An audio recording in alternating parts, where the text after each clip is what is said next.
1924 онд Монгол орны гадаад байдал ихээхэн хүнд нөхцөлд байсан байдаг. Тухайн үед манай улсын хоёр хөрш Монгол орныг Хятадын салшгүй нэгэн хэсэг гэсэн хэлэлцээрт гарын үсэг зурчихсан. Хятад улс ч Монгол орныг өөрийн нэг хэсэг гэсэн суртал ухуулгыг гадны орнуудад маш хүчтэй цацдаг хүндгүй үе байсан байдаг.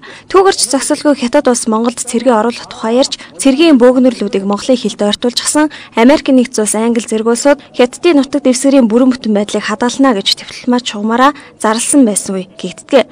Яг энэ хүндгүй үед өөрөөр хэлбэл Хятадын эрхэнд ороход тулчгаад байсан тэр цаг үед монголчууд үндсэн хуулиа баталж бүгд найрамд тусгаар ус болохоо зарлаж байсан түүхтэй.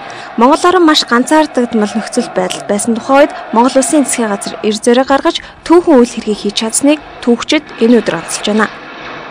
Монголчуудын тэр үеийн улс төрийн хүмүүсийн маш их эр зөрөг, иргэний болоод их оронч эр зөрөг хүчинд энэ хуулиуд бий болсон. Энэ үед л ингэж Монгол улс тусгаар улс гэдгээ тусгаар бүгд найрамд улс гэдгээ маш дэвшилт хэлдэг шүү дээ, бүгд найрамд засаг бол гэдгээ тунхагласан явдал дэлхийн олон улс орнуудад бол нэлээд чочоо өгсөн. Энэ монголчууд бол улс төрийн бодлогын хувьд бол бас нэлээд өндөр хэмжээнд гарчжээ гэдэг талаар гэдэг юм жочоо өгсөн. Хоёрдугаарт бол дотооддоо ч гэсэн ард түмний уран зургийг маш их сэргээсэн. Үндсэн хууль батлагдахаас өмнөх үеийн ард иргэдийн амьдралд орой албад хамжилгын мөлчлөх төрсөн эцгийн эрхт яс дагамгаалсан сүм хийдийн зүгээс ирэх шахалт дарамт их байсан гэдгийг түүхчид хэлдэг. Харин анх дахь үндсэн хууль батлагдсанаар нийт ард иргэд албад хамжилгын мөлчлөхөөс сүм хийдийн дарамт шахалтнаас чөлөөлөгдсөн байдаг байна.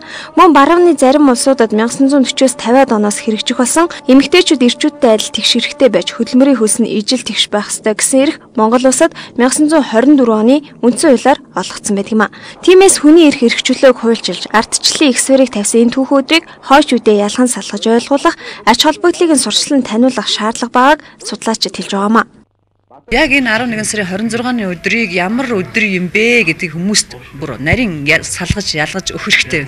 Энийг ялгаа зааг нь бол сургалтаар сурталчилгаагаар хийж өгөх хэрэгтэй.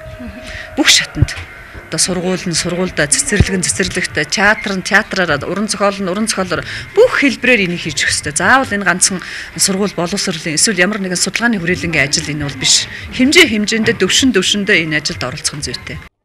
Манай улс тусгаар улс болохоо зарлаж анхны үндсэн хуулиа батлах үе хүртэл Монголын үеийн зоригт ирс тусгаар тогтнолоо амнасаараа баталгаажуулснаар ирснийг хойч үеийнхэн дурсах учиртай гэдгийг түүхчид сануулж байгаа юм. Тиймээс жил ирэх тусам энэ өдрийн учир утгыг илүү таниулан сурталчилж утга төгөлдөр тэмдэглэн өнгөрүүлж авах учиртай гэдгийг тэд хэлж байгаа юм а.